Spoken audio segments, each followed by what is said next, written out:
The list had 47 things to do on it. Oh, yes, I counted. Then I sat there looking at it thinking, okay, this is sad and overwhelming.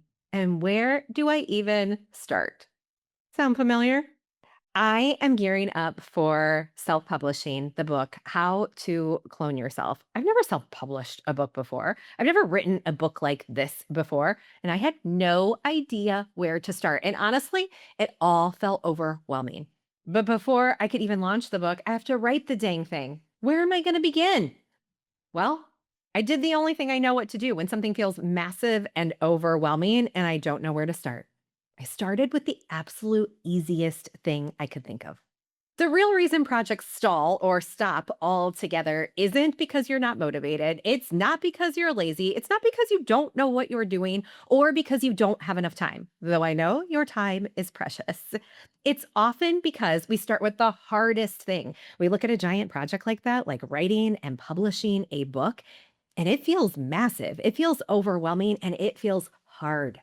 So we pick up that hard, heavy project and then we put it down and nothing happens.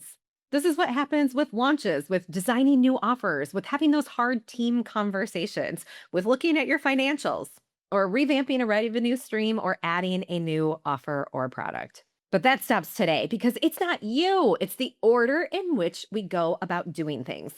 So let me introduce to you the approach I use to get hard, big projects done. It is the easy to hard method. Let me explain. If you got a big project with 47 or somewhere in there to dos, maybe even more, and you're looking at that whole to do list and wondering, oh my gosh, I don't even know where to start. Or it's just a project you haven't even listed out the to dos yet. It is too overwhelming. That's where we've got to start. I want you to identify all of the things that you need to do to bring this project, this goal to life. Maybe it's a new marketing campaign. What are all of the steps that you need to take to bring this to life? Now, don't worry about order yet. That is our second step.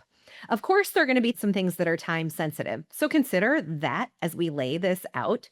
Then I want you to map out what is the easiest possible step you could take to get started on this project. Then what is the next easiest step you could take?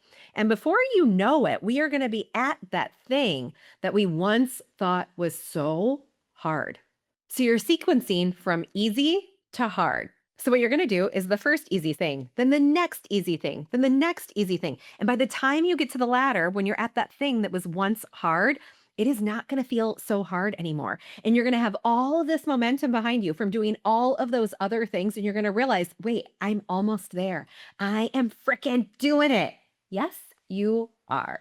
By the time you get to the hard thing, it's not so hard anymore. You've learned along the way, you've got momentum along the way, and you've likely built a bit of confidence that I've got this. And yes, you do. The thing that once looked impossible is now just a next step. The progress principle shows us that even making tiny forward movement on meaningful work has a positive impact on getting things done and on how we feel about the work. So I don't know about you, but it sounds like starting easy isn't actually avoidance, it's science. And it's going to help you get things done. Take my book, for example, that I am indeed publishing in the fall of 2026. I didn't know where to start in that publishing process, but I know people that do. I know someone, Sarah Cannon, who has a course to help people publish and thrive. And I know people like Kelly and Brian and Catherine and Sherry who have expertise to help me get that book published. But before I even get there, I've got to write the dang thing. It is now written, but I started not by writing a whole book. I started with an outline because that felt easy. Then I started with chapter one.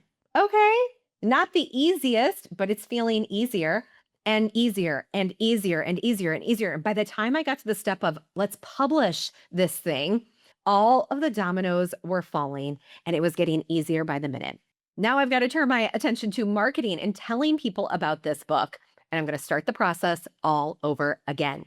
The Zeigarnik effect shows that unfinished projects that have long lists create mental noise. So, just by starting and getting focus on one small piece of the project, you're starting to clear that mental noise and you're moving towards results because you cannot control the results that you take, but you can absolutely control the action steps you take to move you closer to the results. So, I promise you, if you get in action, your chances of reaching your goals absolutely go up.